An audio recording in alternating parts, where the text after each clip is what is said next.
Welcome to My Watches with Ben, score-based analysis video, best tactical field watches. This is the final runoff, the final showdown, top 10. There can be only one. Which one is it? Is it Timex or KHS? No, this is all just for show here, the bracket system.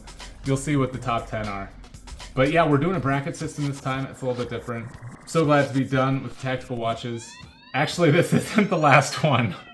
I thought this would be the last video. I was planning for there just to be a top 10 final runoff. I'm going to do a couple more after this. I'm going to do military and hiking. And yeah, if you've been following this, I originally called this military field watch. Okay, so originally it was supposed to be a field watch with extra features. I was calling it technical field watch, and then I realized that's military. I just called it military watch. And then you viewers pointed out that Bluetooth is forbidden in the military. And that kind of got me on a rabbit trail, and I realized I have to rebrand this as tactical because within this video series there's GPS watches, there's Bluetooth watches, atomic timekeeping watches. Had to re-examine. And so we're doing tactical today, but then I'm doing military and then I'm doing hiking. And in one of the videos I said, oh, I'll give a military top 10 as well. And I really want to do that. I want to give a good top 10 for military, but I want to do it right. And that includes everything. That includes who are the semifinalists, who are the finalists.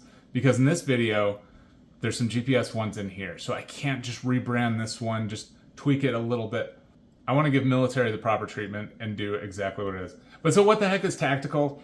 It's civilian. Okay, so there are GPS watches in here. They scored super high. They have a great chance of winning. Affordability penalty is not super huge. I'm going to make the affordability penalty bigger for military.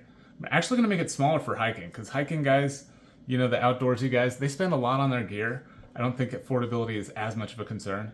This tactical one, GPS, I didn't give a huge bonus because I had in my mind, if you're in the military, you have to turn that GPS off. So it's not even that much of a benefit. It's actually not true. You can't really even have the GPS at all, even if you turn it off, unless you get super special permission, but they're not going to give it to you, most likely, for GPS. Hiking, I'm going to give the GPS, the maps, a bigger bonus. Yeah, so these are going to come out a little bit differently. I expect there to be different top 10s for these different approaches, the tactical, the military, and the hiking. Today's tactical, for goodness sakes, how didn't I say it already? If you just want the top 10, please skip ahead. Skip ahead to it now. That's enough yapping. Let's get into the meat. What I used to do with these videos is take the top scoring watches from each price category and then add wild cards. Those were the finalists for this final showdown. I went a different way this time. I went with a bracket system. Yeah, this is an idea of the brackets. Let me show you how I did it. So within the overall population, there were different types of watches. There was altimeter, barometer, compass watches that are not connected. They don't have any Bluetooth or anything. They're just ABC. That's sweet. There's analog digital watches. There's compass bezel. There's dual time. And then there's a ton of just simple analog watches, simple digitals. What happened is when I just chose wildcards based on like, oh, this has a high score, it looks good, I didn't get very many simple analogs in the final runoff. So I wanted to have a more equitable distribution of the types in the finalists. So that's what I did. This column right here is the semifinalists and then the number of finalists. This adds up to 50. So there's 50 finalists. So let me show you what those are. All right, for ABC Digi, altimeter, barometer, compass, here are the 12 semifinalists. In competitions, you like to have the top seeded one compete against the bottom seeded one. Gives the ones with a higher rating a better chance of ending up in the finalists when you do it this way. Leaves a little bit less up to chance in that regard. Ordinarily, the higher seed is gonna win, but here's the results. This is one where it didn't happen. I think the Sunto is better than this Mudmaster. And I just chose this based on how I thought they would perform in the final runoff, the different rounds that we have. You know, the looks, the affordability, the illumination. But here you go. Here are the 6 finalists for altimeter, barometer, compass, digital that are non-connected. Here are the 6. And so I'm going to fill out this slide with the different categories, all the watches. There'll be 50 on here by the end of this. The finalists were the PRW 35Y, PRW 3500, PRG 340, the SGW 100, Nixon Regulus Expedition, their backlights, and the Sunto Core Alpha, its backlight. Backlights are not important at this time. I just needed them for the end. Anyway, the next category is analog digital.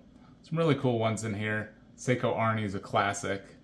It's probably the most famous Ana-Digis watch there is. So it's going to win against this bizarre Protrek, won't it?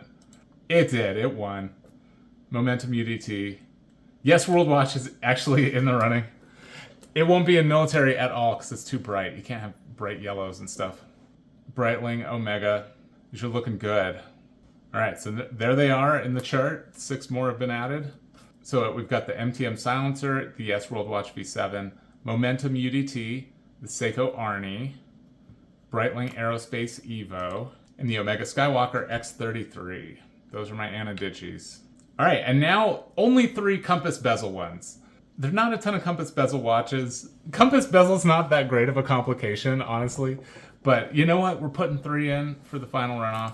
And here are the 3 that won. Here are your 3 finalists. Put them up here in the yellow one. The MTM Cobra 44, the Breitling Endurance Pro 44, and the Boulder Expedition 1 Karakum. All right, the next one is dual time analog. These are the 6 semifinalists I chose. And here are the ones that win. Obviously, Marathon beats Benrus. Marathon has tritium. It's a much better watch. Marathon Navigator is super legit. Sangin Overlord. There they are up in the orange. Marathon Navigator, Sangin Overlord, Bremont Supermarine Endurance Compass. Those are the 3 dual-time analogs. This is a more highly saturated type of watch, the simple analog watch. Gosh, there were like 50-something in the main video, but 16 semifinalists. Kind of the best scoring ones. Avoiding duplicates, because like Bertucci, I think this is the best Bertucci.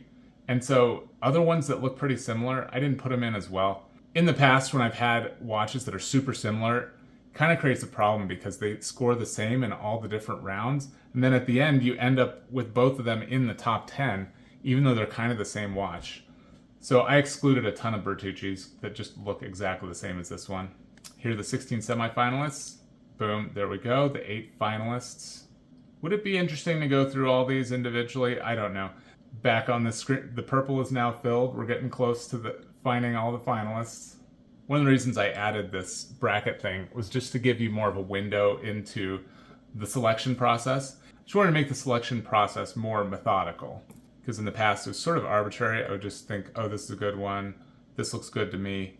This time I tried to really justify my decisions better as to what's in the final runoff. Makes a huge difference in what ends up in the top 10, obviously. Bertucci A2T, Victorinox Inox Carbon, Armorlight Mountaineer, Momentum Smoke Jumper, Mula Glasuta SAR, Tracer P67 Officer Pro, KHS Inceptor, Bowderry Voyager. Those are the 8 simple analog finalists. All right, simple digital watches. And again, keeping with the non-duplication, the DW5600 is not in here. We have the GWM 5610 instead. I think it's superior. I think you always go, they're the same price. And this one has so much more to it. That'd always be the one I would choose as a civilian. If you're in the military, atomic quartz watches have a radio receiver. That might be a problem for military. So in the military one, I'll just do the DW5600. Here are the 8 finalists for simple digital watches. Some tough choices for sure. It's not easy.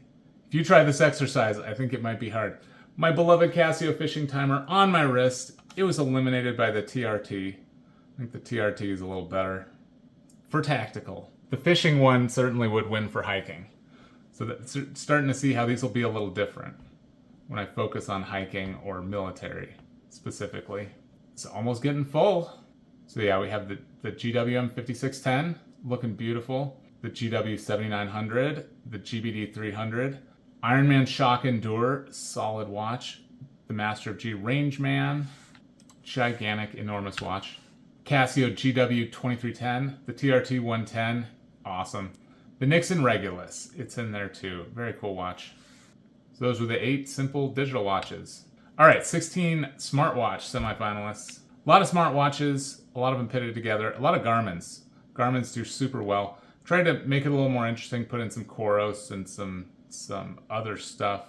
The Fitbit, Apple Watch, what makes it. So here are the 8 finalists for smartwatches, tactical smartwatches. These Garmin's are looking pretty similar. We'll see what happens there. All right, this chart is almost finished. The red one will be the last section to fill. But yeah, the smartwatch finalists are the Garmin Instinct 3 Solar. Mine is actually upstairs. Forgot to wear it.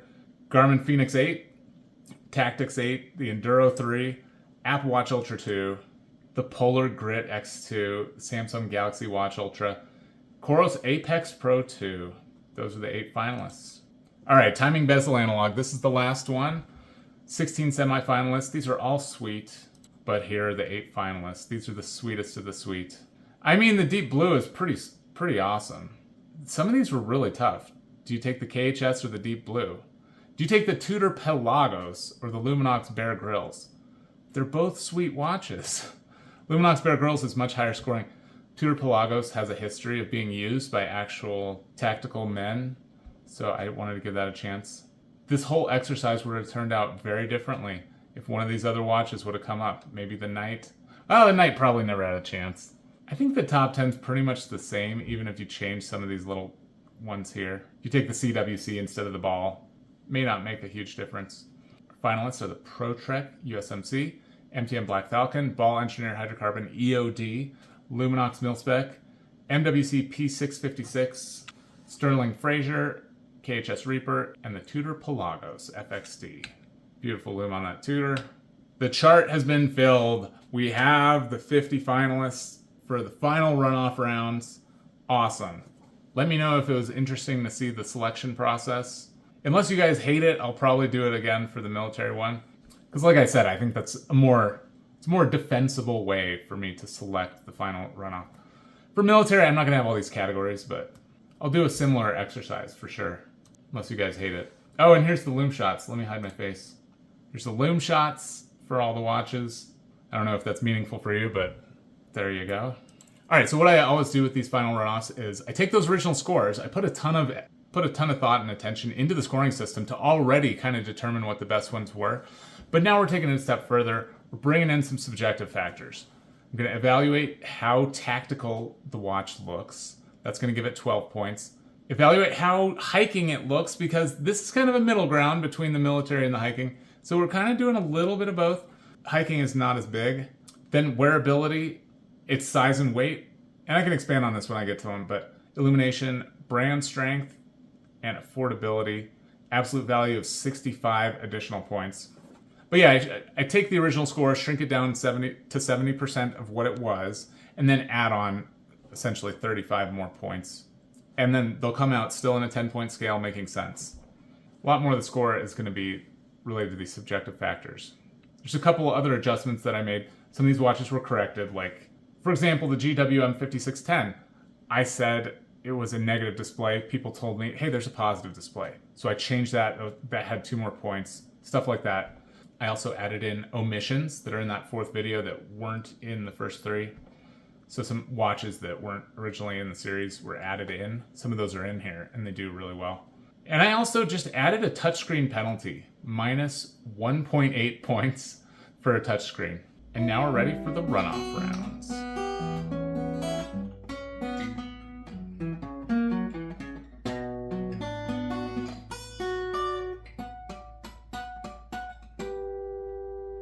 Before round 1, so this is round 0 essentially, here's how the watches rank just based on their raw score.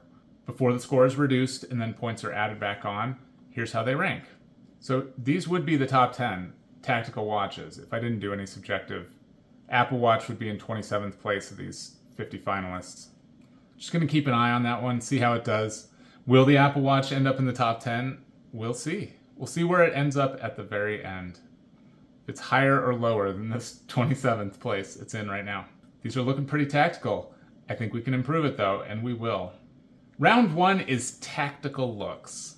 And I was going for, like dark colors, obviously, rugged looks, that sort of thing.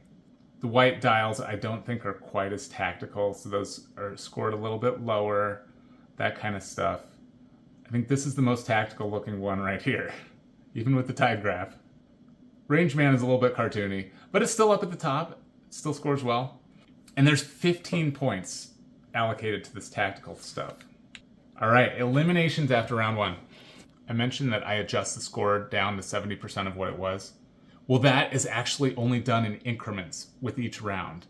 based on how many points are in each of these rounds. So there should be less craziness than what we've seen in previous videos, where like the early rounds have dramatic movements and the later rounds have no movements at all. This one, you're going to see the movements kind of consistent across the rounds. But 2 of these are kicked out of the top 10. They don't look as tactical as the other watches. Casio Pro Trek went down 7 places. The GBD 300 went down 8 places. Here is the top 10 after round 1 tactical looks.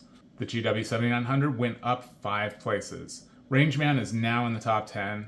It definitely was helped by the tactical thing.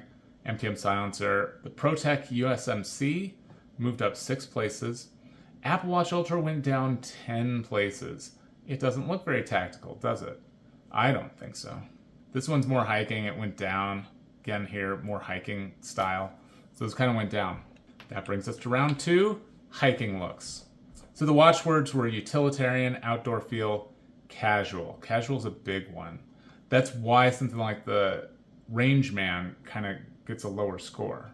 It's not very casual. It's kind of serious. So the more casual, friendlier looking watches kind of come to the top here. And the reason I do this dichotomy, in these runoff rounds, I like to do seemingly opposite attributes, like it's rough, it's gentle. Because what happens is you find ones that kind of meet both somehow. Paradoxically, they excel at both things. And those are the ones that rise to the top. I think those are more versatile watches, in my opinion. So we wanted the hiking thing mixed in here too. Obviously for the military watch one, I won't have a hiking round. Ton of detail here. Just a ton of effort that goes into this, and I do wonder, is it worth all that effort? I'm not so sure, but it's fun for me. Okay, after round 2, the hiking vibe, Master of G, that one I called out, that one's out. Didn't go down that far, it just went down 11 places. The hiking round was only 8 points, so there actually wasn't all that much movement. That Rangeman was out, Ironman is in. Ironman's kind of a friendlier looking watch. This one benefited. And other things moved around, it's just, I only show movements of 4 places or greater, so I know some of these shuffled around within the top 10. Apple Watch moved up slightly. All right, round 3 is wearability. Oh man, and I'm gonna explain a little bit how this was calculated. So you see the weight here. These 12 points, 40% of that has to do with the weight, 30% has to do with thickness, 30% has to do with the width. I'll just take width as an example. The thinnest one is 10.5 millimeters. The thickest one is like 21 millimeters, something like that. I don't remember exactly. But basically, I took that full range of widths, and the watches are ranked. So these 3 elements are put all together, and they get a score of wearability, and then they're ranked. And so this is the ranking of wearability. Man, I realize trying to explain it is really complicated, but it's very logical and straightforward, I promise. Anyway, wearability, the 7900 is out. The PRW 3500 is out as well. After round 3, here's what we have. Momentum joined the party. Navigator shot up 15 places. Apparently this is a great wearable size, and that really helped it a ton. The ones that were above it probably were really not wearable, and those went way down or something. These arrows just show you the change in position. So these are the top 10 after we consider tactical, hiking, and wearability. Apple Watch Ultra went way down. It's surprisingly huge. It's a very big watch. Silencer went down from 2nd place to 6th place. Tactics went down. Yeah, you can't really see this, but GPS watches, the smartwatches all suffer from the wearability issue. They're all huge. Smartwatches are just really a lot bigger than regular watches. Let's go to round 4, Illumination. The principles I applied to determine what is the best lume are consistency. Consistency meaning throughout the night, is it going to look the same? Conventional lume dims. It gets really dim during the night. You look at it at whatever random time you're in the dark, it's going to look different every time because it's not very consistent. How much info do you get on there? You know, timing bezel is better. Smartwatches, you get a ton of info. That's really great. Hands-free operation. So backlights are nice, but you do have to push a button. That is a downside. Impressiveness. How impressive is the lume? When you take all these principles into consideration, here's how they kind of rank the different types of lume. Tritium is just the best type of lume, in my opinion. It's always there. It's consistent. It's impressive. These ones, at least at the very top, have a lot of info because you get the timing bezel thing as well as the time. Hands-free. That's the difference between this and the smartwatch. So with the smartwatch, you have to wave it around or you have to press a button to get a backlight. With the tritium, you can just look down, it's there. It's hands-free. And I realize that, again, these things are really tricky to rate. So I put tritium at the top, I put full lume next, because full lume actually is pretty darn consistent. Your ability to read the time is always there. You get a ton of info, look, you even see the minute Arabics, all that kind of stuff. Full lume is fantastic. And then I put the OLED, all that stuff next. Yes, they're really sweet in the dark. If you want the hands-free, if you use the always-on display, you're gonna have much lower battery life. So that's a huge trade-off with these smartwatches that you don't have with the tritium. It doesn't use any battery. It's just available to you. And then I put combinations of like tritium and backlight or conventional lume and backlight. Those are kind of here in the middle. And then the backlights are here, and I try to rank them based on the impressiveness.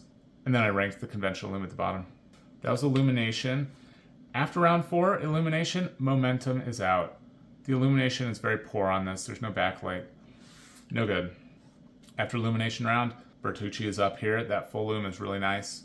Apple Watch gained a few points too, because I rated the OLED screens pretty high on Illumination. All right, brand strength is round 5. 2 more rounds to go. Brand strength, this just came from watchcharts.com. I just took the brands, rated them the same as Watch Charts put them, and then put the watches in order. There's actually 33 brands. Casio is the 28th out of 33. 28 divided by 33 equals 0.84. So this gets 8.4 points. All the Casios get 8.4 points. That's how that works. Does that interest anybody? Maybe. I'm sure it interests some people. Again, just skip to the top 10 if you don't care about all these rounds. But here's what's out after brand strength. MTM is out. Garmin's not the highest brand strength. Where's Garmin? It's right here. You know, after Armorlight and stuff. You know, Garmin's kind of a niche brand. It doesn't have as much recognition as like Samsung. And again, this is according to watchcharts.com. Bertucci, also lower brand strength, so that one's out of the top 10. Who's in? Well, these 3 came up. The Ball came up. Ball has great brand strength. Casio, obviously, fantastic brand strength. Luminox, great brand strength as well. Apple Watch was helped by this round too. Apple has good brand strength. Here's the top 10. These top 5 are looking pretty similar round to round. Not a lot of movement up there. And that brings us to round 6, affordability. It's actually a fairly large penalty, 15 points off. This 15-point penalty is allocated in fourths over the price ranges. There's only 3 price ranges. That top price range is very wide. So 2/4 of the penalty are allocated solely to that top price range. Here's how it works in practice. The Timex Ironman has an MSRP of $89. And here's the math. The penalty is 2 points for the Timex Ironman. Tudor Pelagos, MSRP of $4,450. You do the math, and the penalty is 13 points. So this was really designed to give a huge boost to the cheaper watches. The really expensive ones just never really survived the affordability thing. I think they cost too much money. That's my personal opinion. Surprisingly, the Apple Watch only went down 1 place. Apple Watch is actually not that expensive. It's not like the Tudor. Can you imagine if the Apple Watch cost $4,000? People wouldn't be buying them so much if they did. Wouldn't be such a famous watch. All right, and that brings us to the top 10. At long last, we're at the top 10 tactical watches.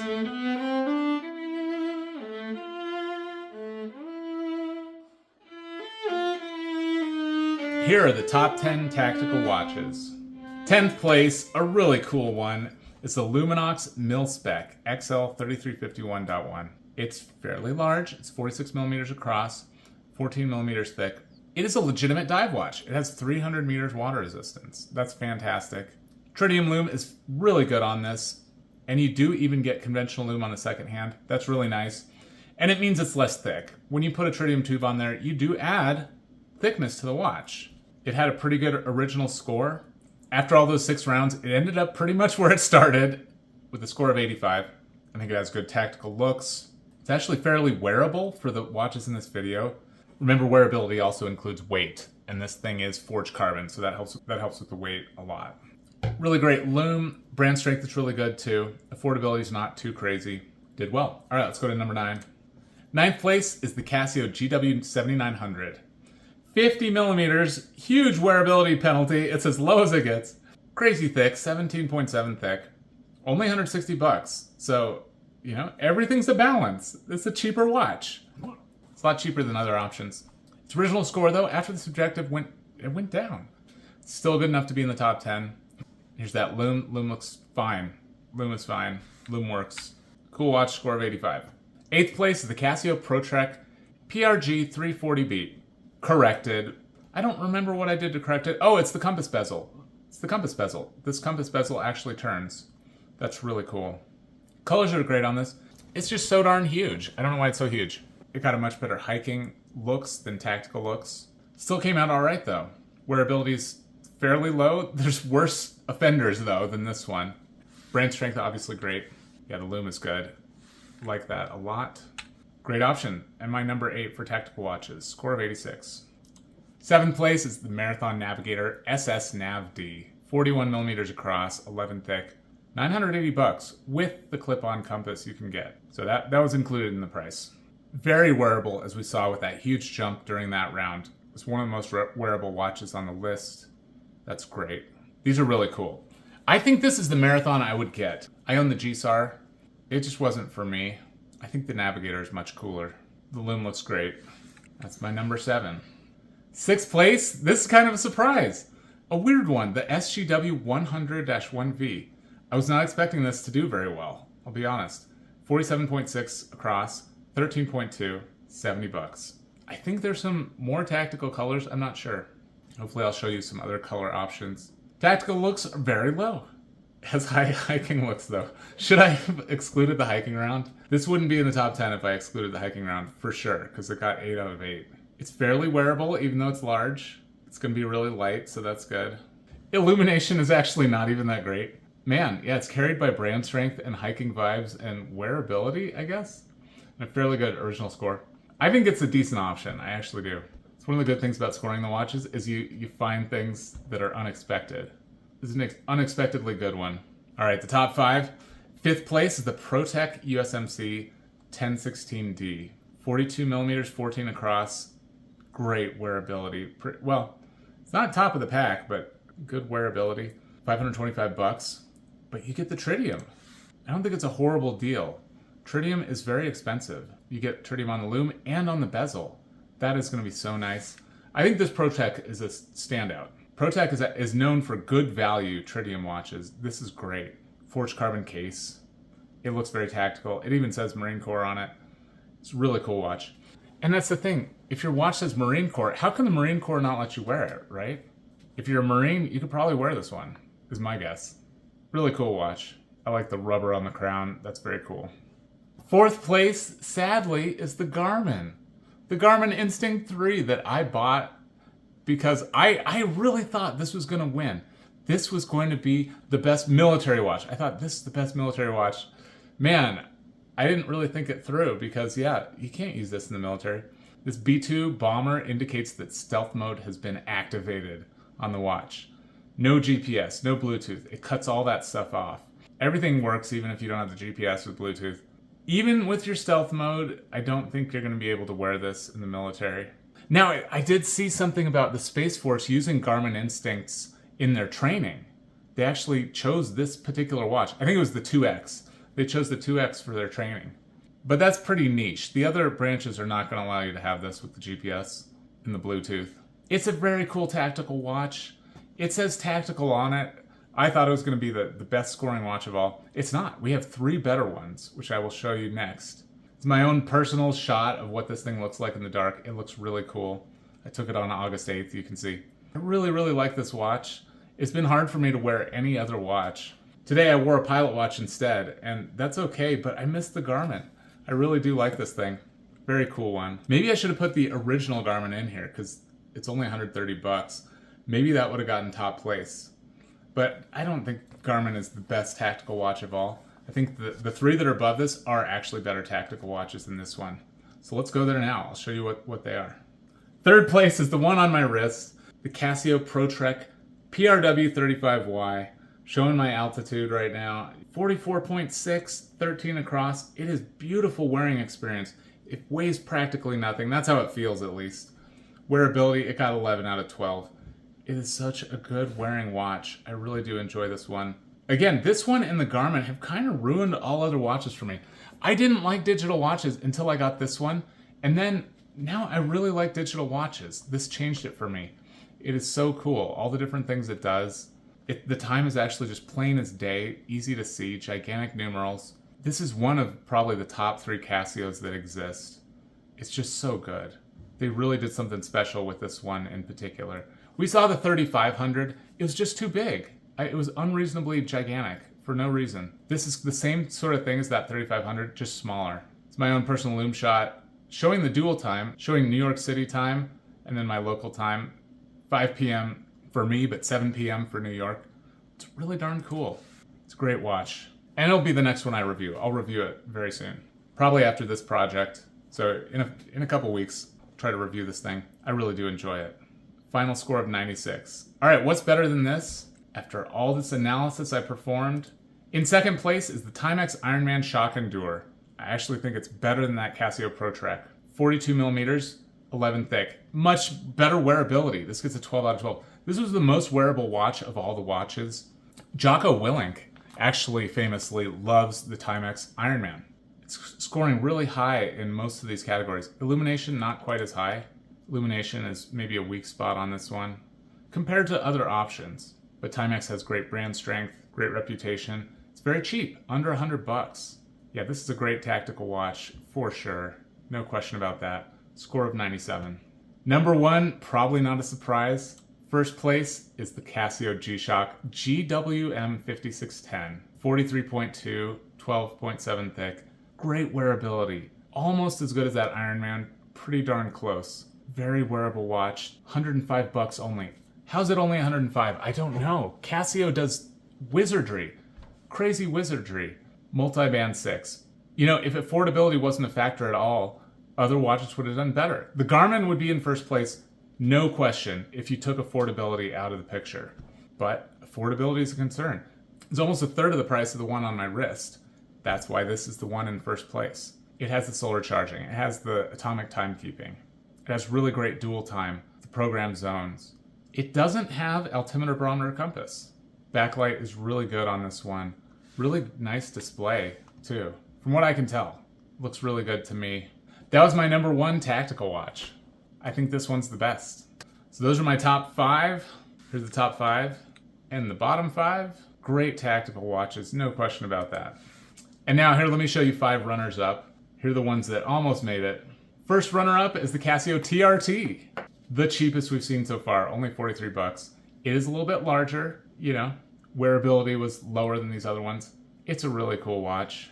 Mud resist, somebody mentioned the pushers are a little bit hard to push down because it has mud resistance for only $43. Backlight looks decent. It's not the best. I think it scored pretty low for backlight actually. It's a great one. Score of 85. Next runner up is the Bertucci A2T Super Classic. The only simple analog watch in the top 15 watches. They just didn't score as well in the scoring system, but this is a good one. I think it's the best Bertucci. It's 40 millimeters across, 13.5 thick, $245. Full lume is so nice. I love that the hands are black. It's titanium, screw down crown, crown guards, 200 meters water resistance. This is the ultimate field watch. It really is. Yeah, that backlight is gonna be so nice. I like the date right at 4 o'clock. That makes a ton of sense to me. Military Arabics, standard Arabics. If you need an analog only watch, this is a great option. And if you do like the black dial, you can get this in black. They have solar versions. They have all these different versions of the watch. This one is a standout due to that full lume. Oh, and a little update on the backlight situation of my backlight version of this, the A2 SEL. I changed the batteries and it actually is holding up. So if you get this watch, just change all the batteries and you'll be fine. The mistake I made the first time was only changing one of the 3 batteries inside. You need to change all of them. Bertucci, I can personally vouch for. It's a fantastic watch. Score of 85. Third runner-up is the Casio GBD 300. It's pretty large, but not the largest Casio by any means. It's $117. Somebody made a comment that the GBX 1000 is an improved version of this one. That may be true. That may be true. This is one that made it to the final runoff. I personally like this one better than the GBX 1000, just looking at them. But yeah, maybe the GBX 1000 is better. Backlight looks cool on this. GBX 1000 is $160, so it's a better price. You've got your text messages. If you'd like seeing that. Vibration alarm. The fourth runner up The fourth runner-up is the Garmin Fenix 8. It's a smartwatch, $1,000, so huge affordability penalty. I think this is the best like full smartwatch from Garmin. From what I can tell, the Fenix is the best one. And it scored the highest, and here's a picture of the at night. Not the greatest picture, whoever took this thing, on January 25th. Last runner-up is the KHS Reaper Mark II. 46 millimeters across, 13.5. I love the look of KHS. Their watches just look cooler than other watches that are similar. They have the tritium, 14 tritium tubes. They're going to be great. That was the fifth runner-up. All right, so those were the 4 runners-up. Close to the top 10, but not quite.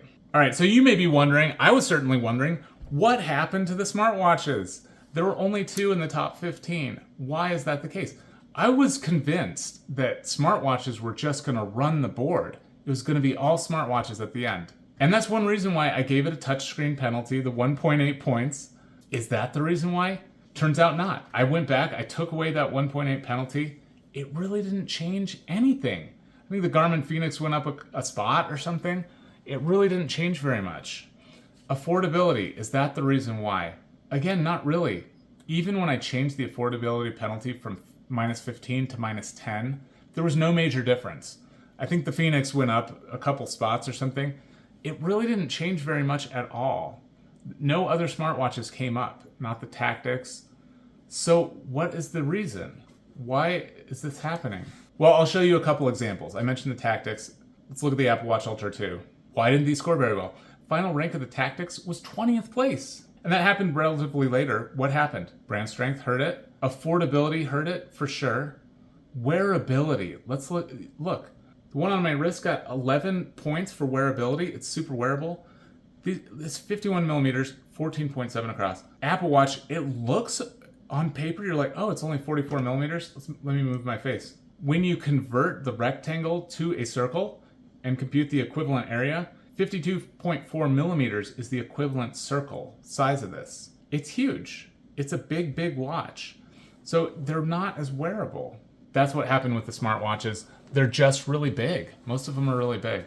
And you have to charge them with the charger.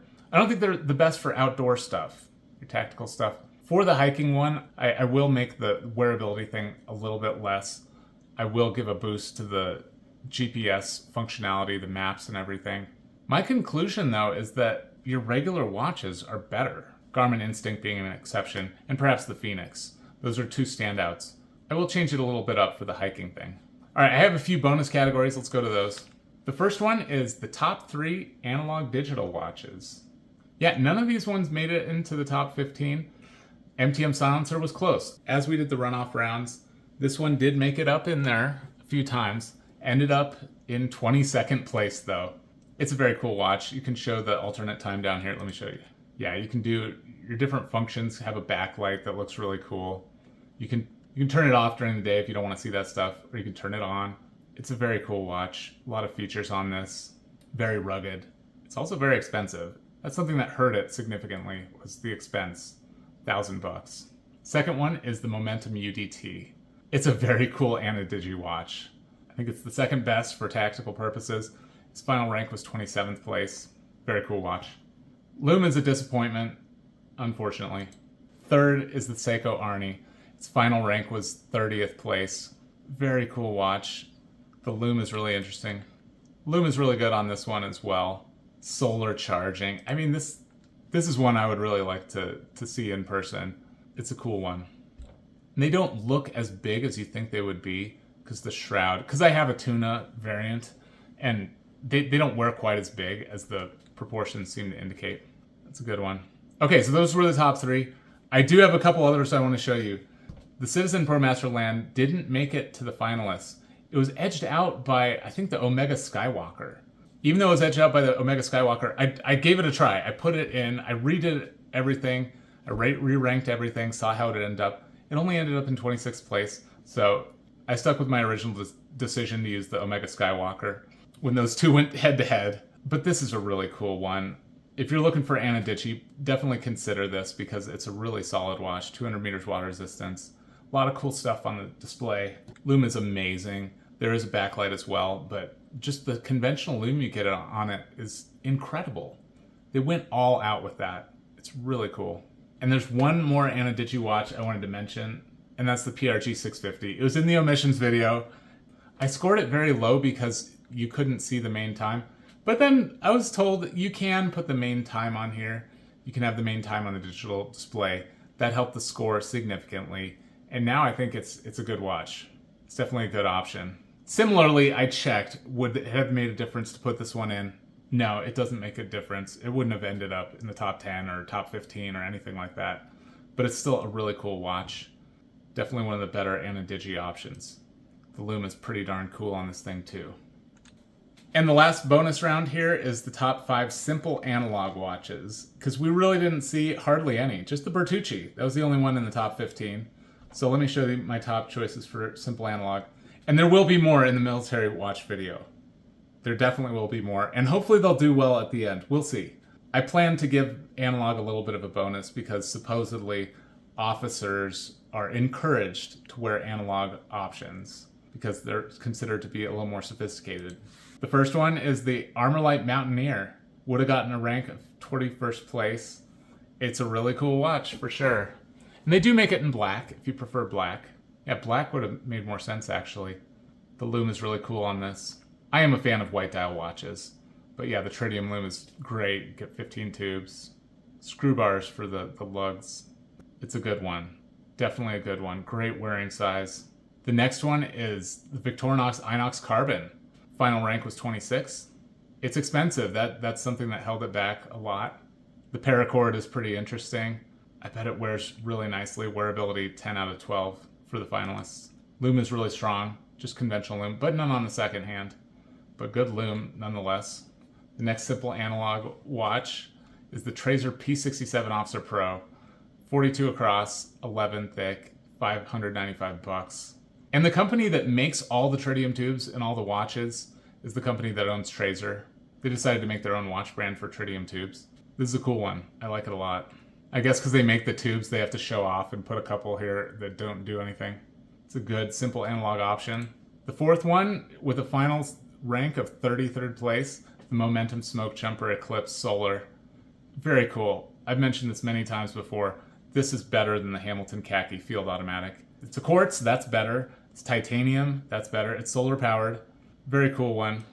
Lume looks pretty decent on this. Last simple analog one I wanted to do for this bonus round was the Bowdary Voyager Titanium. Ended up in 38th place at the end.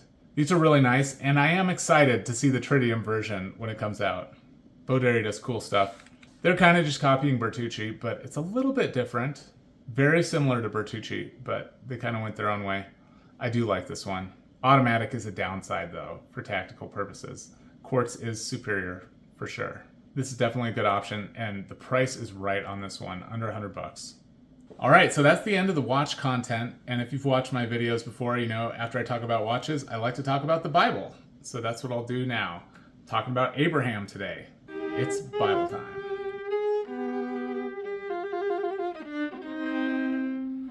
Welcome to Bible time. I'm not a pastor or trained biblical scholar. I just love sharing a passage of the Bible with people. Today, I'm continuing the series on the Hebrews 11 Hall of Faith. We've had Abel, Enoch, and Noah. Today is Abraham, part 1. There's part 2 because there are 2 stories associated with Abraham in the Hebrews 11 passage. The list on the left shows the people who are named in Hebrews 11, where each one also includes a short synopsis of why they were put in the Hall of Faith. And then the ones on the right come right after this, and those 6 are just listed. The names are just listed without any specific story given in Hebrews 11. You can always look up their stories earlier. The passage also mentions prophets and goes on to list some stories with no associated names. And perhaps with these last ones, we can find out the people the stories refer to. Maybe they'll be different people. I'm only at Abraham now, but we'll go through it chronologically. In this series, I will at least cover all the named people, for sure. So all those 16. Today, I'll go over Abraham part 1. Let's start with what Hebrews 11 says the first time Abraham is mentioned in this passage. It comes from Hebrews 11, verses 8 through 10. By faith, Abraham, when called to go to a place he would later receive as his inheritance, obeyed and went, even though he did not know where he was going. By faith, he made his home in the promised land like a stranger in a foreign country. He lived in tents as did Isaac and Jacob, who were heirs with him of the same promise. For he was looking forward to the city with foundations, whose architect and builder is God. And that still hasn't happened. The city that God built still hasn't happened today in 2025. The Genesis passage is found in Genesis 12, verse 1. The Lord had said to Abram, "Go from your country, your people, and your father's household to the land I will show you. I will make you into a great nation, and I will bless you. I will make your name great, and you will be a blessing. I will bless those who bless you, and whoever curses you I will curse, and all peoples on earth will be blessed through you." So that was kind of the calling. The Bible goes on to say that Abraham did what God asked him to do. God took him into a country he didn't know. And that promise that I just read, it was later formalized as a covenant with Abraham. This is in Genesis 15, verses 18 through 21. On that day, the Lord made a covenant with Abram and said, "To your descendants I give this land, from the Wadi of Egypt to the great river, the Euphrates, the land of the Kenites, the Kenizzites, Cadmonites, Hittites, Perizzites, Rephaites, Amorites, Canaanites, Girgashites, and Jebusites." And so there's been Abram and Abraham, so I'll explain that. God gave Abraham a new name. Well, he gave Abram the new name of Abraham. And this is in keeping with the rebirth theme we saw with Noah, too, last time. The passage is Genesis 17:5. "No longer will you be called Abram, your name will be Abraham, for I have made you a father of many nations." And I think it's Av, not Abe. I think it's Av in Hebrew. Could be wrong. And Av means father. So Abram means high father. And then Abraham, they actually don't really know where the Raham, what that means exactly. The Bible says, "For I have made you a father of many nations." So that part of it means he's the father of many nations. That's what Abraham means. They literally define it, so that's nice. Yeah, Hebrew names always have meanings from what I've seen. So Abraham waited for the city built by God. And John describes this beautiful city in Revelation 21, verse 10, in a vision. "And he carried me away in the Spirit to a mountain great and high, and showed me the holy city Jerusalem, coming down out of heaven from God. It shone with the glory of God, and its brilliance was like that of a very precious jewel, like jasper, as clear as crystal." So we're spanning Genesis to Revelation. Promise made in Genesis, Revelation still talking about it. It's a huge theme that, perhaps the biggest theme of the Bible, is our longing for that city not built with human hands. 2 Corinthians 5:1 mentions that it's not built with human hands. "For we know that if this earthly tent we live in is destroyed," it's talking about our bodies, "we have a building from God, an eternal house in heaven, not built by human hands." I believe it'll be physicalized on the planet with the new creation that happens in end times. So Hebrews 11 summarizes this connection here between faith and our longing for the promised land. And that's in verse 13 through 16. It's right after it lists Abel, Enoch, Noah, Abraham, and Sarah. It mentions this right here. "All these people," those people I just listed, "were still living by faith when they died. They did not receive the things promised. They only saw them and welcomed them from a distance, admitting that they were foreigners and strangers on earth." Yeah, we have seen through the revealed word of the Bible, we have seen these visions of heaven as well, in a sense, but we have not gotten them yet. It's a promise God has made we have not yet received. People who say such things show that they are looking for a country of their own. If they had been thinking of the country they had left, they would have had opportunity to return. Instead, they were longing for a better country, a heavenly one. Therefore, God is not ashamed to be called their God, for he has prepared a city for them. Yeah, all of us can find fault with whatever country we actually live in. None of these are perfect. We want a perfect country. That's what this passage is saying. We long for a better country, a heavenly one. The good news is there is one in the future. God has promised it to us believers. There will even be a street of gold. It's so beautiful we can't even comprehend. The Bible describes it in Revelation 21, verse 21. "The 12 gates were 12 pearls, each gate made of a single pearl.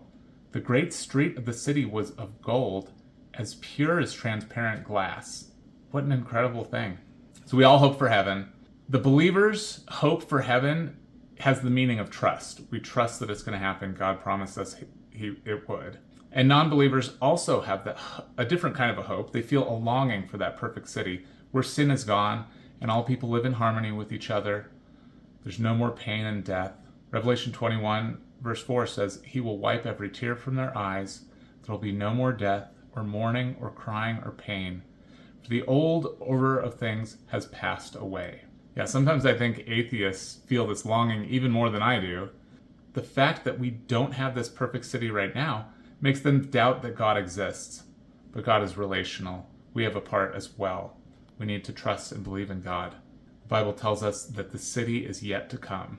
As Hebrews 11:1 says, Now faith is confidence in what we hope for and assurance about what we do not see. It's part of that definition of faith. Faith is having assurance in what we do not see, that we've been told by God whom we trust. Abraham believed God, he trusted in God, and his faith was accounted to him as righteousness. Gets him a seat at that table. Genesis 15:6 says, Abram believed the Lord, and it was credited to him as righteousness. This is before circumcision, it's before the law. It's his faith that was credited to him as righteousness. And right now, all of us, with faith like Abraham's, we become heir to these promises, but we also become a friend of God. James 2:23 says, And the scripture was fulfilled that says, Abraham believed God, and it was credited to him as righteousness, and he was called God's friend. This is huge stuff here. Abraham's story is used by the Bible to illustrate the incredible blessings that are in store for all of us who truly believe. It truly is incredible. I'm sure there's more that can be said about Abraham's story, his belief in God bringing him to the promised land, and the connection to us believers today to our own promised eternal rest. I'm sure there's more that could be said, but that's all I've got today. If you want additional biblical analysis, please check out the 4 pastors I linked in the description. They're all excellent. And now for a prayer. God, thank you for all these examples in the Bible of people that have had incredible faith and the promises that you've given to them and to all of us who truly believe. Lord, I trust you. I know that you've set aside something beyond our comprehension, something so wonderful. There's going to be no sin, no pain, no illness. Beautiful city we can live in together without even the need for a sun to light the world. It's really beautiful to think about it. And I know that you want us to keep our eyes focused on heaven, to think about our eternal rest, and to place our hope in that and not in things of this world.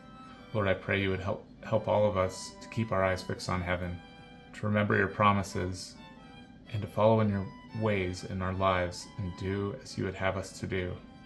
Love you, Lord. Pray all this in Jesus' name. Amen. Now may the Lord of peace himself give you peace always and in every way. The Lord be with you all. See you next time.